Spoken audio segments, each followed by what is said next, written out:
राजदीप सरदेसाई ने पाकिस्तान के समर्थन में खूब प्रोपेगेंडा चलाया और ये भी कहा कि खेल में राजनीति शामिल नहीं होनी चाहिए।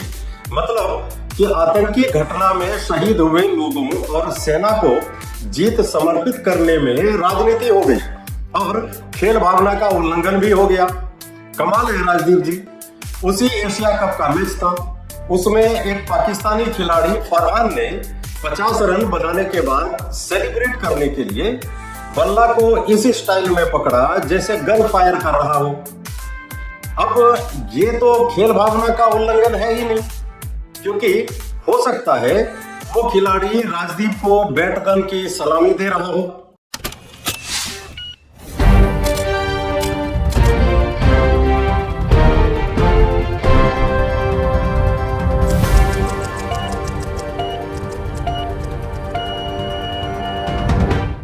नमस्कार, आप देख रहे हैं जीपीएन बिहार सच्ची बात सटीक विश्लेषण और मैं हूं आपके साथ डॉक्टर गौतम पांडे।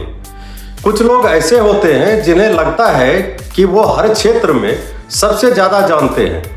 जानना अच्छी बात है, पर जब कोई ये समझने लगे कि वही सब कुछ जानता है और बाकी दुनिया मूर्ख है, तो ऐसे इंसान से बड़ा नादान कोई नहीं होता। हमारे देश में ऐसे लोगों की कमी नहीं है। जी नहीं, मैं उसकी बात नहीं कर रहा हूं जिसके बारे में आप सोच रहे हैं। मैं बात कर रहा हूं वरिष्ठ पत्रकार राजदीप सरदेसाई की। जी हां, वही राजदीप जो अपने बड़बोलेपन के कारण हर मंच पर अपनी किरकिरी करवा लेते हैं। 14 सितंबर 2025 को हुए एशिया कप के इंडिया पाकिस्तान मैच में भारत ने शानदार जीत दर्ज की। मैच के बाद भारतीय खिलाड़ियों ने पाकिस्तानी खिलाड़ियों से हाथ नहीं मिलाया और कप्तान सूर्य कुमार यादव ने यह जीत पहलगाम आतंकी हमले में शहीद हुए जवानों और भारतीय सेना को समर्पित की। बस यहीं से शुरू हुई राजदीप जी की तकलीफ। उन्होंने इसे खेल भावना का उल्लंघन बताया और यहां तक कह डाला कि मोदी सरकार के इशारे पर सेना को समर्पित किया गया है।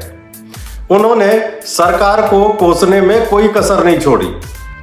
राजदीप सरदेसाई ने पाकिस्तान के समर्थन में खूब प्रोपेगेंडा चलाया और यह भी कहा कि खेल में राजनीति शामिल नहीं होनी चाहिए। मतलब कि आतंकी घटना में शहीद हुए लोगों और सेना को जीत समर्पित करने में राजनीति हो गई और खेल भावना का उल्लंघन भी हो गया। कमाल है राजदीप जी।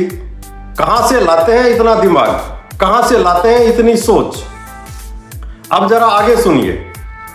कल ही यानी 21 सितंबर को एक और मैच हुआ इंडिया पाकिस्तान के बीच।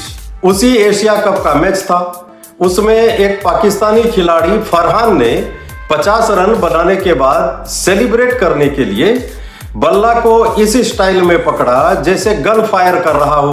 अब ये तो खेल भावना का उल्लंघन है ही नहीं, क्योंकि हो सकता है वो खिलाड़ी राजदीप को बैट गन की सलामी दे रहा हो। इसलिए राजदीप के मुंह में इस समय तो दही जम गया है, वो भी ऐसा जैसे दूध में अरारोट मिलाकर जमाया गया हो, एकदम टाइट वाला दही। इस पर कोई कमेंट नहीं आया उनका, ना ट्वीट, ना कोई बयान और ना ही कोई सवाल। क्यों? क्या अब वो ये कहने की हिम्मत करेंगे कि गन फायर स्टाइल खेल भावना के खिलाफ था, या फिर इसे भी क्रिकेटिंग स्टाइल नाम दे देंगे? दरअसल सच्चाई यह है कि इनकी मानसिकता ही भारत विरोधी एजेंडा को हवा देने वाली है।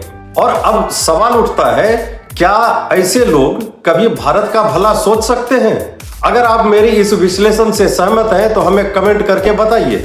वीडियो को लाइक कीजिए, शेयर कीजिए और चैनल को सब्सक्राइब करना ना भूलिए। धन्यवाद।